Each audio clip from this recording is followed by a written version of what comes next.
ഇതാ ഇവിടെ റെഡി ആയിട്ടുണ്ട്.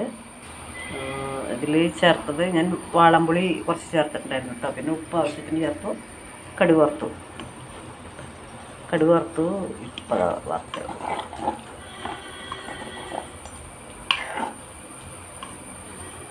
പുകയാവുന്നുണ്ട്. അപ്പോൾ നമ്മുടെ തീയൽ റെഡി. ഇനി ഞാൻ ദോശ ഉണ്ടാക്കാൻ പോകാം. ദോശക്കരി വെച്ചിട്ടുണ്ട്. ചോറ് കൂടെ തിളയ്ക്കുന്നുണ്ട്. അപ്പോൾ നമ്മുടെ സോഫ്റ്റ് അപ്പം എന്താ ഇവിടെ റെഡി ആയിട്ടുണ്ട് കേട്ടോ. ഞാനിതാ എടുക്കുകയാണ്. ഉണ്ടോ, നിങ്ങൾക്ക് കണ്ടാലും അറിയാൻ പറ്റും സോഫ്റ്റാണെന്ന്. സോഫ്റ്റ്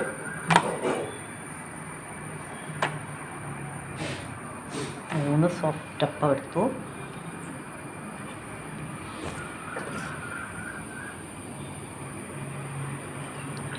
തീയൽ റെഡി ആയിട്ടുണ്ട്.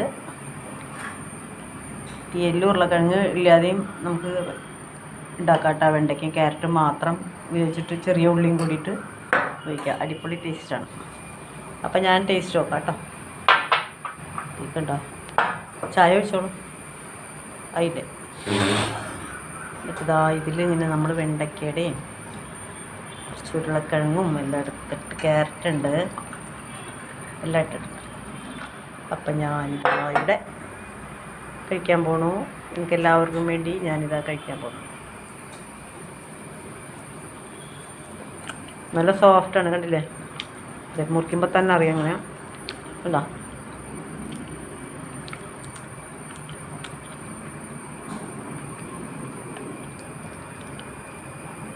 രാവിലെ വെള്ളത്തിലിട്ട് വൈകുന്നേരം വേണമെങ്കിൽ ഉണ്ടാക്കാം. രാത്രി ഉണ്ടാക്കാം. അതല്ലെങ്കിൽ വൈകുന്നേരം അരച്ച് വെച്ചിട്ട് ഒരു ഓവർനൈറ്റ് വെച്ച് കഴിഞ്ഞിട്ട് പിന്നത്തെ ദിവസം രാവിലെ ഉണ്ടാക്കാം. ഇതിപ്പോൾ അങ്ങനെ ഉണ്ടാക്കിയതാണ് കേട്ടോ. Thanks for watching. Like, share, comment ഒന്നും മറക്കരുത്. Okay, thank you so much. ഇന്ന് രാവിലെയും ഹലോ, ഗുഡ് മോർണിംഗ് എല്ലാവർക്കും. രത്നരാജ് ബ്ലോഗിൻ്റെ പുതിയൊരു വീഡിയോയിലേക്ക് സ്വാഗതം. അപ്പോൾ ഇന്നും നമ്മൾ ഉണ്ടാക്കാൻ പോകുന്നത് ഇന്നലെ ഞാനൊരു ലിങ്ക് ഇട്ടിട്ടുണ്ടായിരുന്നു. അപ്പം സോഫ്റ്റ് അപ്പത്തിൻ്റെ അത് തന്നെയാണ് ഇന്നും ഉണ്ടാക്കാൻ പോകുന്നത് കേട്ടോ. അപ്പോൾ അതിന് ഞാൻ ഉണ്ടാക്കുന്നത് തീയലാണ്. തീയലിന് വെണ്ടയ്ക്ക, ക്യാരറ്റ്, വഴുതനങ്ങ ഇത് ഞാൻ നന്നായി ഇത് ഇരുമ്പിൻ്റെ ഇതാണ് കേട്ടോ. ഇരുമ്പിൻ്റെ എന്താ പറയുക, ഇരുമ്പിൻ്റെ പാനാണിത്. അതിലിപ്പോൾ ഞാൻ വെണ്ടയ്ക്ക ഇതൊക്കെ വറുത്തെടുത്തു. പിന്നെ അതേ ഉരുളക്കിഴങ്ങ്, സവാള, പച്ചമുളക്, ഇത്തിരി മഞ്ഞൾപ്പൊടി ഇട്ടിട്ടുണ്ട്. കുറച്ച് മുളക് പൊടി ഇട്ടിട്ടുണ്ട്. മഞ്ഞൾപ്പൊടി ഒരു 1/4 ടീസ്പൂണോളം. പിന്നെ ഇത് ഞാൻ ഒരാഴ്ച മുമ്പ് അരച്ച് വെച്ച മസാലയാണ് കേട്ടോ. മല്ലി, മുളക്, തേങ്ങ ചേർത്തിട്ട് അതാണ് ഇതിൽ ചേർക്കാൻ പോണത്. ഒന്നും ആയിട്ടില്ല, കണ്ടില്ലേ? സ്മെല്ലൊക്കെ അതേമാതിരി തന്നെ ഉണ്ട്.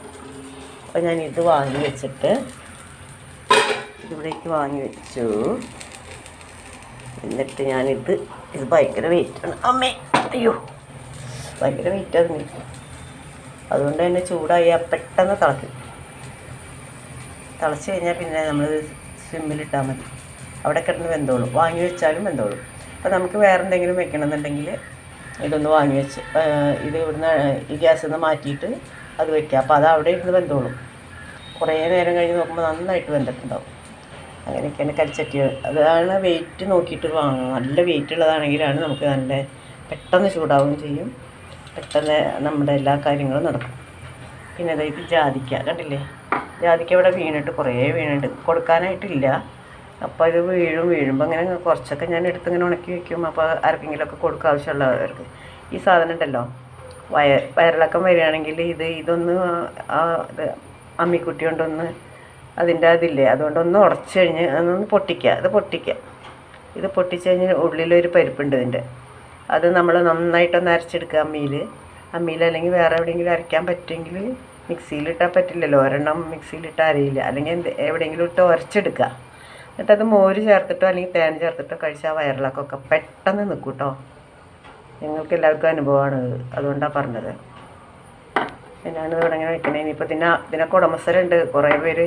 പിന്നെ എൻ്റെ സിസ്റ്റേഴ്സൊക്കെ വരും. ഇപ്പോൾ 2-3 ദിവസം കഴിയുമ്പോൾ അച്ഛൻ്റെ ശ്രാദ്ധമാണ്. അപ്പോൾ അതിന് വരുമ്പോൾ അവർക്ക് കൊടുക്കാൻ വേണ്ടിയിട്ടാണ് ഞാനിത് ചെയ്യുന്നത്. ഇതൊക്കെ നമുക്ക് ബിരിയാണിയിൽ ഇതിലൊക്കെ ഇടാം കേട്ടോ.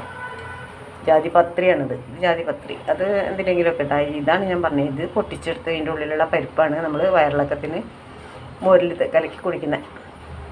അപ്പോൾ അങ്ങനെ. അപ്പോൾ അതിപ്പോൾ അപ്പോൾ നമ്മുടെ സോഫ്റ്റ് അപ്പം എന്താ ഇവിടെ റെഡി ആയിട്ടുണ്ട് കേട്ടോ. ഞാനിതാ എടുക്കുകയാണ്. ഇതാ ഉണ്ടോ, നിങ്ങൾക്ക് കണ്ടാലും അറിയാൻ പറ്റും സോഫ്റ്റ് ആണെന്ന്. സോഫ്റ്റ്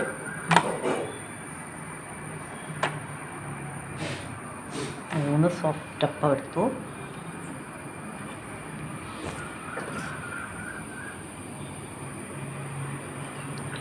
തീയൽ റെഡി ആയിട്ടുണ്ട്. തീയലിൽ ഉരുളക്കിഴങ്ങ് ഇല്ലാതെയും നമുക്ക് ഉണ്ടാക്കാം കേട്ടോ. വെണ്ടയ്ക്കും ക്യാരറ്റും മാത്രം ഉപയോഗിച്ചിട്ട് ചെറിയ ഉള്ളിയും കൂടിയിട്ട് ഉപയോഗിക്കാം. അടിപൊളി ടേസ്റ്റാണ്. അപ്പം ഞാൻ ടേസ്റ്റ് നോക്കാം കേട്ടോ. ഇതുണ്ടോ, ചായ ഒഴിച്ചോളൂ. അതിൻ്റെ എന്നിട്ടിതാ ഇതിലിങ്ങനെ നമ്മൾ വെണ്ടയ്ക്കയുടെയും കുറച്ച് ഉരുളക്കിഴങ്ങും എല്ലാം എടുത്തിട്ട് ക്യാരറ്റ് ഉണ്ട് എല്ലാം ഇട്ടിട്ടുണ്ട്. അപ്പം ഞാനിതാ ഇവിടെ കഴിക്കാൻ പോണു. എനിക്ക് എല്ലാവർക്കും വേണ്ടി ഞാനിതാ കഴിക്കാൻ പോണു. നല്ല സോഫ്റ്റാണ്, കണ്ടില്ലേ? മുറിക്കുമ്പോൾ തന്നെ അറിയാം അങ്ങനെ ഉണ്ടോ.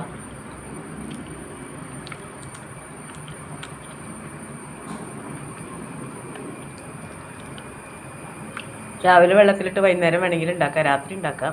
അതല്ലെങ്കിൽ വൈകുന്നേരം അരച്ച് വെച്ചിട്ട് ഒരു ഓവർനൈറ്റ് വെച്ച് കഴിഞ്ഞിട്ട് പിന്നത്തെ ദിവസം രാവിലെ ഉണ്ടാക്കാം. ഇതിപ്പോൾ അങ്ങനെ ഉണ്ടാക്കിയതാണ് കേട്ടോ. Thanks for watching. Like, share, comment ഒന്നും മറക്കരുത്. Okay, thank you so much.